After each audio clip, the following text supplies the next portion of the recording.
Morning ছাত্ৰ ছাত্ৰীসকল, আজি মই তোমালোকক পাঠ 7 জীৱ আৰু পৰিৱেশ এই পাঠটো পঢ়িব লৈছোঁ। আচলতে পাঠটো অকণমান দীঘল আছে, এইটো পাঠ মানে পঢ়া বেছি আছে, তো চাগে মই দুবাৰ তোমালোকক বুজাব লাগিব, কাৰণ এদিনত হ'লে বেছি হৈ যায়। ঠিক আছে, যিখিনি পাৰোঁ মই আজি তোমালোকক থুলমূলকৈ অকণমান আৰম্ভ কৰি দিওঁ, তোমালোকে ভিডিঅ'টো চাবা আৰু বুজিবা, আৰু শেষত কি কৰিম, আমি প্ৰশ্ন উত্তৰবোৰ আলোচনা কৰিম। তেতিয়া তোমালোকে সোনকালে বুজি পাবা আৰু মনতো থাকিব, বুজি পালেহে বস্তুবিলাক মনত থাকিব। ঠিক আছে, তেতিয়াহ'লে আমি এতিয়া আৰম্ভ কৰোঁ।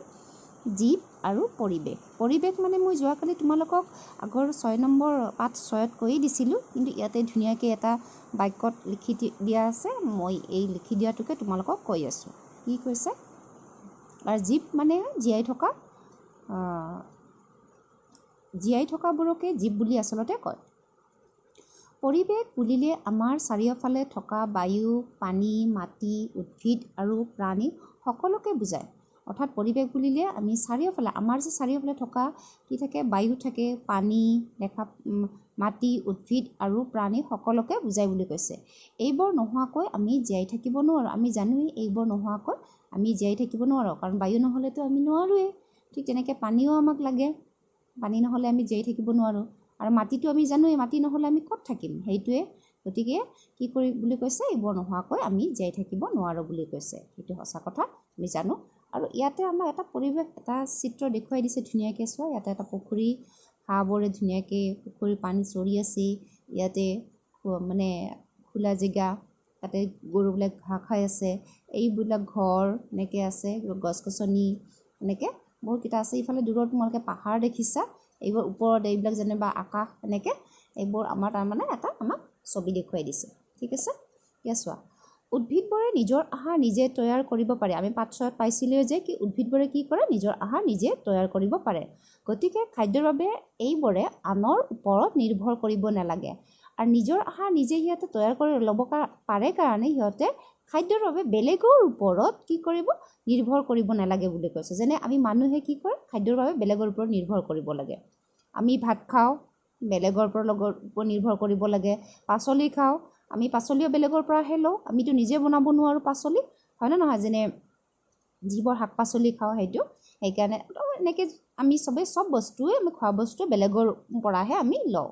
ঠিক আছে, তাৰপিছত কৈছে প্ৰাণীবোৰে খাদ্যৰ বাবে উদ্ভিদৰ ওপৰত নিৰ্ভৰ কৰিবলগীয়া হয়। সেইটো মইতো কৈয়ে দিছোঁ যে আমি প্ৰাণীবোৰ খাদ্যৰ বাবে কিহৰ ওপৰত, উদ্ভিদৰ ওপৰত নিৰ্ভৰ কৰিবলগীয়া হয়। উদ্ভিদ নহ'লে আমি কি হয়, জীয়াই থাকিব নোৱাৰিমে আমি, কাৰণ খাদ্যৰ বাবে সকলো সিহঁতৰ কাৰ পৰা পাওঁ, আমি উদ্ভিদৰ ওপৰতহে নিৰ্ভৰ কৰি চলোঁ।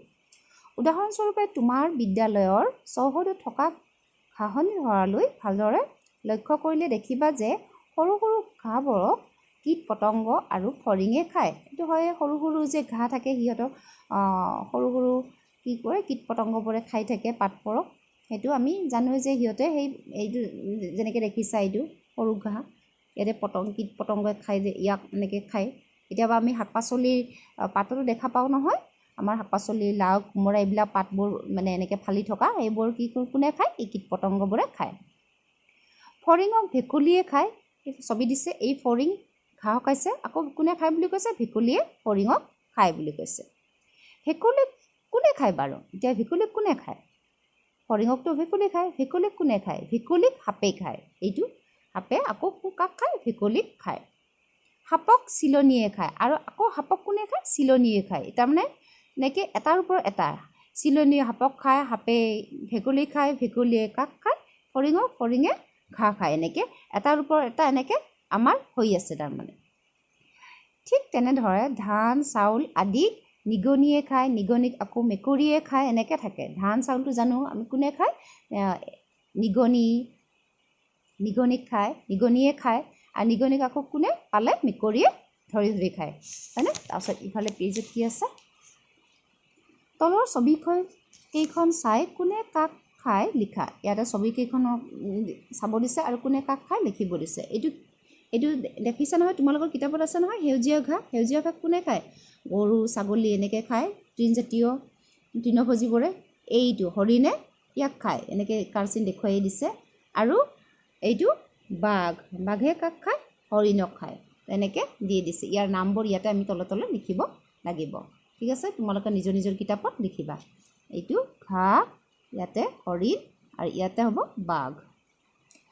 ওপৰৰ কথাখিনিৰ পৰা বুজি পালা যে সেউজীয়া উদ্ভিদক তৃণভোজী প্ৰাণীয়ে খায় আৰু তৃণভোজী প্ৰাণীক মাংসভোজী প্ৰাণীয়ে খায়। অৰ্থাৎ এই ওপৰৰ যে আমাৰ ছবি দিছে ইয়াৰ পৰা কি বুজি পোৱা বুলি কৈছে, সেউজীয়া উদ্ভিদ, এইটো সেউজীয়া যিবিলাক উদ্ভিদ আছে তাক কোনে খায়, তৃণভোজী প্ৰাণী। তৃণভোজী প্ৰাণী মানে যিবিলাকে ঘাঁহ খাই জীয়াই থাকে তেনেকুৱা প্ৰাণীক কোৱা হয় তৃণভোজী প্ৰাণী। যেনে গৰু, ছাগলী, ঘোঁৰা, ম'হ, এইটো হৰিণ, এইবিলাকক কোৱা হয় কি তৃণভোজী প্ৰাণী। আকৌ আৰু তৃণভোজী প্ৰাণীক মাংসভোজী প্ৰাণীয়ে খায়। আৰু তৃণভোজী প্ৰাণী যিনে মানে কি কয় এই সেউজীয়া শাক পাচলি ঘাঁহ খাই থাকে তেনেকুৱা প্ৰাণীক আকৌ কোনে খায়, মাংসভোজী প্ৰাণী। মাংসভোজী প্ৰাণী কোনে, এইটো আমাৰ বাঘ, সিংহ, সিহঁতে কি কৰে আকৌ ওলটা সিহঁতক খায়। এইদৰে খাদ্যৰ বাবে এটা প্ৰাণীয়ে আন এটা প্ৰাণীৰ ওপৰত নিৰ্ভৰ কৰি জীয়াই থাকে। সেইকাৰণে কি হৈছে, খোৱা বস্তুৰ কাৰণে এটা প্ৰাণীয়ে আন এটা প্ৰাণীৰ ওপৰত নিৰ্ভৰ কৰি জীয়াই থাকে বুলি কৈছে। কাৰণ বাঘেতো চিধাকৈ ঘাঁহ নাখায়, ঘাঁহ খোৱা প্ৰাণীকহে খায়। গতিকে কি কৰে, ইহঁতক যোনে মানে ঘাঁহ খায় এনেকুৱা গৰু, ছাগলী এনেকুৱা বা হৰিণ এনেকুৱা প্ৰাণীক, তৃণভোজী প্ৰাণীক মাংসভোজী প্ৰাণীবোৰৰ খাই কাৰণে এটা প্ৰাণীয়ে আনটোৰ ওপৰত কি কয় খাদ্যৰ বাবে নিৰ্ভৰ কৰি জীয়াই থাকে বুলি কৈছে। খাদ্যৰ বাবে এটাই আনটোৰ ওপৰত নিৰ্ভৰ কৰি জীয়াই থকা প্ৰক্ৰিয়াকে খাদ্য শৃংখল বুলি কোৱা হয়। আৰু কৈছে যে খাদ্যৰ বাবে এটাই আনটোৰ ওপৰত, এটা প্ৰাণীয়ে আনটোৰ ওপৰত নিৰ্ভৰ কৰি জীয়াই থকা প্ৰক্ৰিয়াকে চলি থকা যোনটো প্ৰক্ৰিয়া, তাৰমানে এটাৰ ওপৰত আনটোৱে খাদ্যৰ বাবে এটা নহ'লে আনটোৱে যে চলিব নোৱাৰে, সেই খাদ্য প্ৰক্ৰিয়াকে কি বুলি কোৱা হয়, জীয়াই থকা প্ৰক্ৰিয়াকে খাদ্য শৃংখল বুলি কোৱা হয় বুলি কৈছে। বুজি পাইছা? তাৰমানে এইটো ইফালে আমাক ধুনীয়াকৈ দিছে খাদ্য শৃংখলৰ।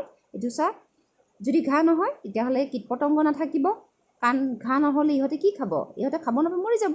তাৰমানে এইটো কীট পতংগই ঘাঁহ খাই থাকে। আকৌ কীট পতংগ কোনে খায়, ভেকুলী। কীট পতংগ নহ'লে ইহঁতেও জীয়াই থকাত অসুবিধা হ'ব।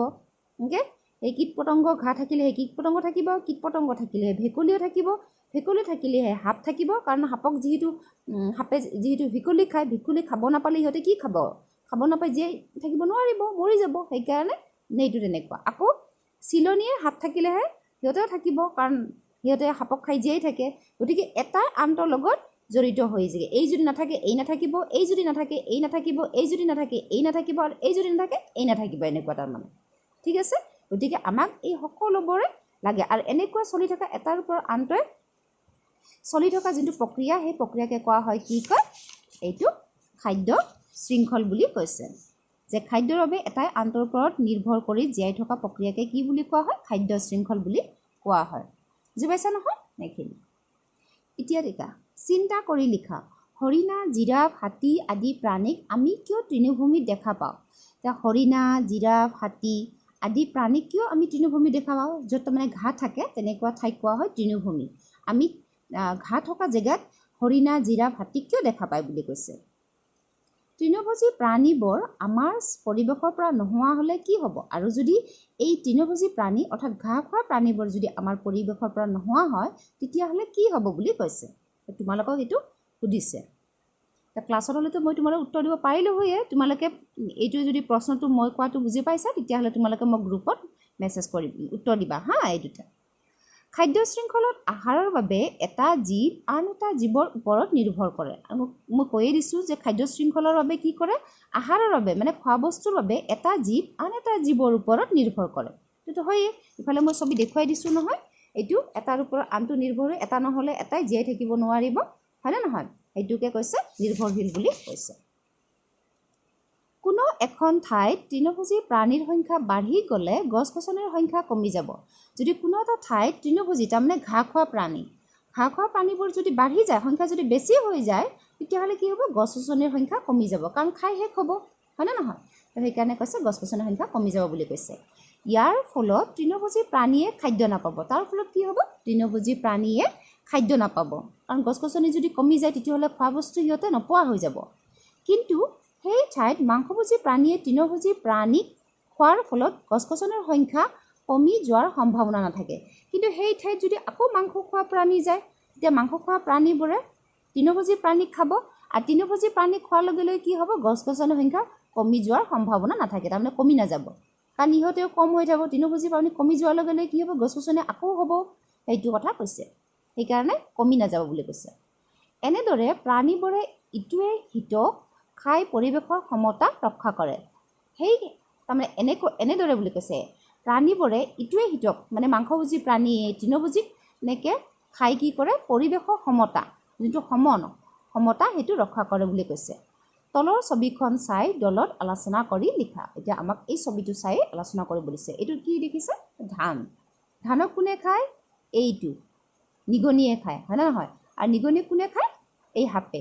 তো এনেকৈ সাপে নিগনি খায় আৰু নিগনিয়ে ধানক খায়।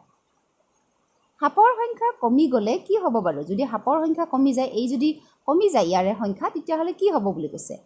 এন্দুৰৰ সংখ্যা বাঢ়ি গ'লে কি হ'ব, আৰু এন্দুৰ যদি বেছি হয় কি হ'ব, ইয়াৰ কি তোমালোকে গমেই পাবা। এই যদি বেছি হয় আমাৰ এই নোহোৱা হ'ব, আৰু এই যদি কমি যায় তেতিয়াহ'লে এই বেছি হ'ব, হয়নে নহয়? ঠিক তেনেকুৱা। ঠিক আছে, আজি এইখিনিলৈকে বুজাই দিম। কালি মই এই পাঠটো এইখিনি আধাখিনি কালি বুজাই দিম। তোমালোকে আজি এইখিনি চাবা, তাৰপিছত আমি প্ৰশ্নটো অহাকালি দি দিম। ঠিক আছে, প্ৰশ্নবিলাক মই লিখিয়ে দিম, কিন্তু ক'ত কেনেকৈ প্ৰশ্নৰ উত্তৰ হয় সেইখিনি কৈ দিম। হ'ব, আজি ভিডিঅ'টো চাবা, আৰু যদি কিবা বুজি নাপায় মোক প্ৰশ্ন সুধিবা।